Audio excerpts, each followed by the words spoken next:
So when did you become a Latin king? Uh, 92, I became 92. king. This And was well, during your case? during my case, I mean, the first time I went to the island, they tried to put me on probation. This was like in 91. Um, but I had a different mind frame at the time. I was more with the um, graffiti crews and shit like that. And back then it was more like a neighborhood thing. Like you would go to the island and be like, the Bronx dudes over here, the Brooklyn dudes over there.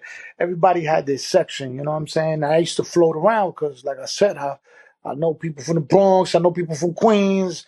You know, at the time, I wasn't really too familiar with too many people in Brooklyn when I was first getting locked up, you know what I mean? But that's when I first heard about the nation. And then one of my boys came home from the neighborhood talking about the nation, and he was trying to recruit us on the block and all this. And, that's when I first heard about it. I officially became, part of the machine in like 92. Yeah. So was there something that stood out to you that like was like the biggest selling point? The brotherhood of it, bro. The brotherhood and the unification of it, bro. Like, you got to understand, like, everybody back then was teaching. Like, you would sit there and you would have the 5%ers used to sit there and build on the knowledge of self. They build on their 120s, and everything was surrounding the hunger for knowledge. You know what I mean? Latinos at a point were had lost, I think, the identity of what it was to be Latin. I think a lot of people were colonialized and started, like you were talking about, like they don't listen to their music anymore. They don't look into their history anymore, and they kind of forgot where they were coming from. I think the nation, to me, was one of the most amazing things when they started talking to me about the culture, about what the crown meant, about the people being unified under one crown. And you know, I also like the whole fact like there was no gambling, no stealing, no sneak thieving, no robbery, no man on man action. It was like the rules that our parents would teach us from kids, you know what I'm saying? So it kind of attracted me to it. Like, you know what I'm saying? Like I started like I don't know, it's kinda hard to explain. It just like it grabbed a hold of me. And since I was already one of those type people that I didn't like bullies and I didn't like shit like that, it kinda just it fit me like a glove at the time. You know what I'm saying? It was like one of those things that just, you know, it grabbed a hold of me, and I'm still who I am. You know what I mean? Right. Cuz 20 something years later, 30 years. yeah, because I've interviewed a lot of brothers and sisters from the nation, right? And the recurring Mhm. theme that they talk about is the positivity that comes with being a king. Can you talk about that? Like the Well, the ultimate positivity and goal, knowledge?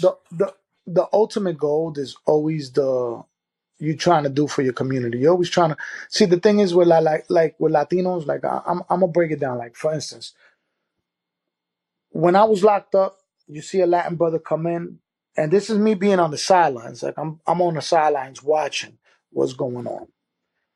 Right? You see a Latin brother come in, one of the Latin brothers from the back come, hey, where you from? Oh, what country you from? Where you from? Blah blah blah blah blah.